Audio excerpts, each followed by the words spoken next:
Hi dears, welcome back. ഇന്ന് ഞാനൊരു കിടിലൻ ഞണ്ട് കറിയുടെ റെസിപ്പി ആയിട്ടാണ് വന്നിരിക്കുന്നത്. ഇനി ഞണ്ട് വാങ്ങുമ്പോൾ ഇതുപോലൊന്ന് കറി വെച്ച് നോക്കൂ. നല്ല ടേസ്റ്റാണ്. ചോറിനും അപ്പത്തിനും ഇഡലിക്കും പൊറോട്ടയ്ക്കും എന്തിൻ്റെ കൂടെ ആയിരുന്നാലും നല്ല കോമ്പിനേഷനാണ്. അപ്പോൾ നോക്കാം റെസിപ്പി എങ്ങനെയാണെന്ന്. അപ്പം ഞാനിവിടെ 1 കിലോ ഞണ്ടാണ് എടുത്തിരിക്കുന്നത്. ഇത് കഴുകി വൃത്തിയാക്കി കട്ട് ചെയ്ത് വെച്ചിരിക്കുന്നതാണ്. ആദ്യം നമുക്ക് കുറച്ച് സാധനങ്ങളൊന്ന് ചതച്ചെടുക്കണം. അതിനുവേണ്ടി മിക്സിയുടെ ചെറിയ ജാർ എടുത്തിട്ടുണ്ട്. ഇതിലോട്ട് 2 ടേബിൾ സ്പൂൺ കുരുമുളക് ചേർത്ത് കൊടുക്കാം. 1 ടേബിൾ സ്പൂൺ പെരിഞ്ജീരകം, 1/2 ടേബിൾ സ്പൂൺ നല്ല ജീരകം അധികം ഇഷ്ടമില്ലാത്തവർക്ക് 1/4 ടേബിൾ സ്പൂൺ ചേർത്താൽ മതി. 1 തണ്ട് കറിവേപ്പില, 1 പച്ചമുളക്, ഇതെല്ലാം കൂടെ ചേർത്തിട്ടൊന്ന് ചതച്ചെടുക്കാം.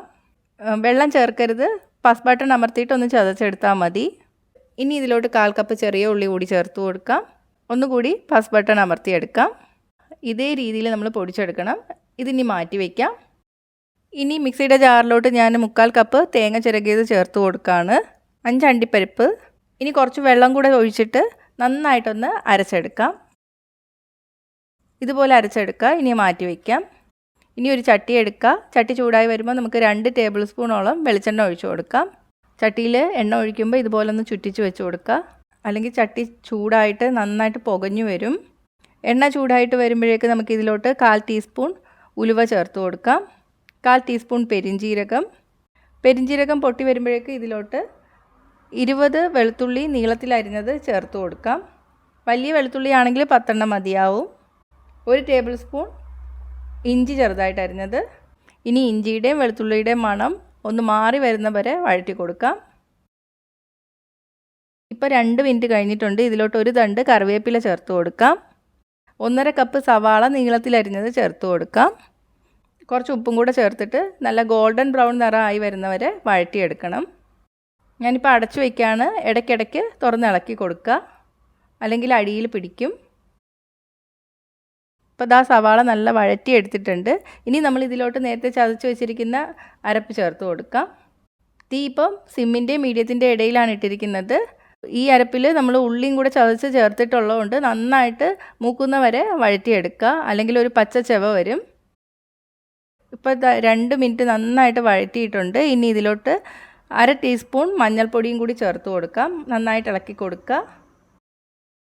2 തക്കാളി അരിഞ്ഞത് ചേർത്ത് കൊടുക്കാം. തക്കാളി നന്നായിട്ട് വഴറ്റിയെടുക്കണം. ഇപ്പോൾ നമ്മൾ ചേർത്ത തക്കാളി നന്നായിട്ട് വഴറ്റിയെടുത്തിട്ടുണ്ട്. ഇനി ഇതിലോട്ട് നമുക്ക് 1/2 ടേബിൾ സ്പൂൺ കാശ്മീരി മുളക് പൊടി ചേർത്ത് കൊടുക്കാം. 3 ടേബിൾ സ്പൂൺ മല്ലിപ്പൊടി. നന്നായിട്ട് ഇളക്കി കൊടുക്കുക. 1 മിനിറ്റ് നന്നായിട്ട് വഴറ്റിയെടുക്കാം. അതിനുശേഷം നമുക്ക് ഇതിലോട്ട് 2 കപ്പ് വെള്ളം ചേർത്ത് കൊടുക്കാം.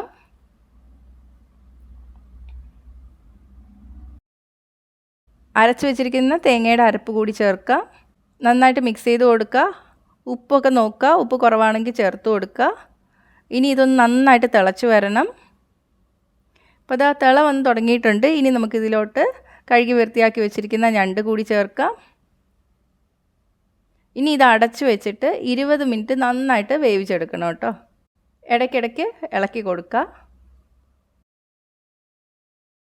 20 മിനിറ്റ് കഴിഞ്ഞിട്ടുണ്ട്. ഞണ്ടൊക്കെ നന്നായിട്ട് വെന്തിട്ടുണ്ട്. ഇതിലോട്ട് 1/2 ടീസ്പൂൺ ഗരം മസാലപ്പൊടി കൂടി ചേർത്ത് കൊടുക്കാം. നന്നായിട്ട് ഇളക്കി കൊടുക്കുക. വേണമെങ്കിൽ കുറച്ച് കറിവേപ്പിലയും കൂടെ ചേർത്ത് കൊടുക്കാം കേട്ടോ. അപ്പോൾ ഇത്രയേ ഉള്ളൂ. നമ്മുടെ ഞണ്ട് കറി റെഡി ആയിട്ടുണ്ട്. തീ ഓഫ് ചെയ്യാം. അപ്പോൾ നല്ല ടേസ്റ്റി ആയിട്ടുള്ളൊരു ഞണ്ട് കറിയാണ് കേട്ടോ. അപ്പോൾ ഇതുപോലെ ഒന്ന് ട്രൈ ചെയ്ത് നോക്കുക. ഇത് അപ്പത്തിൻ്റെയും പുട്ടിൻ്റെയും ചോറിൻ്റെയും എല്ലാത്തിൻ്റെ കൂടെയും പൊറോട്ടയുടെ കൂടെയൊക്കെ നല്ല കോമ്പിനേഷനാണ്. ട്രൈ ചെയ്ത് നോക്കിയിട്ട് നിങ്ങളുടെ അഭിപ്രായം കമൻറ്റ് ചെയ്യുക. ഇഷ്ടമെങ്കിൽ ലൈക്കും ഷെയറും ചെയ്യുക. ഇഷ്ടപ്പെട്ടില്ലെങ്കിൽ ഡിസ്ലൈക്കും ചെയ്യുക. കൂടുതൽ റെസിപ്പികൾക്കായിട്ട് ചാനൽ ഇതുവരെ സബ്സ്ക്രൈബ് ചെയ്തിട്ടില്ലെങ്കിൽ സബ്സ്ക്രൈബ് ചെയ്യാനും മറക്കല്ലേ.